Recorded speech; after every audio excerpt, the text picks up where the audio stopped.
നമസ്കാരം, ജന്മഭൂമിയിലേക്ക് സ്വാഗതം.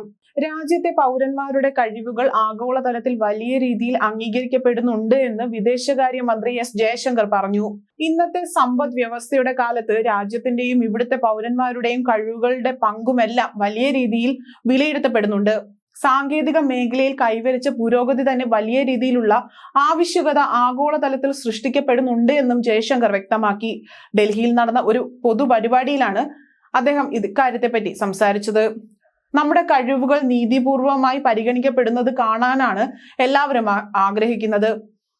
ആഗോളതലത്തിൽ അംഗീകരിക്കപ്പെടുന്ന ഒരു ജോലിസ്ഥലം ആരംഭിക്കുമ്പോൾ പ്രതീക്ഷിക്കുന്നതിലും അധികം വേഗത്തിലായിരിക്കും നമ്മുടെ വളർച്ച ഉണ്ടാകുന്നത്.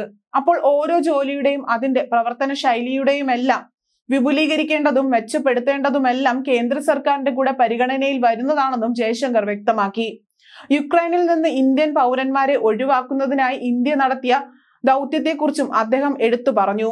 ആഗോളതലത്തിലും ഒരു ജോലിസ്ഥലം ഒരുക്കുമ്പോൾ വിദേശത്തുള്ള പൗരന്മാരെ സുരക്ഷിതരാക്കാനുള്ള ബാധ്യത കൂടി നമ്മൾക്ക് സ്വാഭാവികമായും വരുമെന്നും യുക്രൈനിലും സുഡാനിലുമെല്ലാം ഇത് തെളിയിക്കപ്പെട്ടുവെന്നും അദ്ദേഹം പറഞ്ഞു.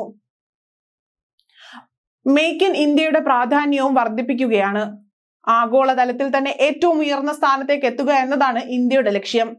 യുക്രൈൻ, റഷ്യ, ഹമാസ്, ഇസ്രയേൽ സംഘർഷമെല്ലാം ലോകമെമ്പാടും വലിയ രീതിയിലുള്ള പ്രതിസന്ധിക്ക് കാരണമായി. ഭക്ഷണം ഉൾപ്പെടെയുള്ള അടിസ്ഥാന ആവശ്യങ്ങളുടെ പ്രതിസന്ധിയാണ് ലോകം നേരിടുന്നത്. പലയിടങ്ങളിലും കരാറുകൾ ലംഘിക്കപ്പെടുന്നു. യുദ്ധം കൂടുതൽ ഇടങ്ങളിലേക്ക് വ്യാപിക്കുന്ന കൂടുതൽ ഇടങ്ങളിലേക്ക് പിരിമുറുക്കത്തിന് കാരണമായിട്ടുണ്ട് എന്നും ജയശങ്കർ ചൂണ്ടിക്കാട്ടി.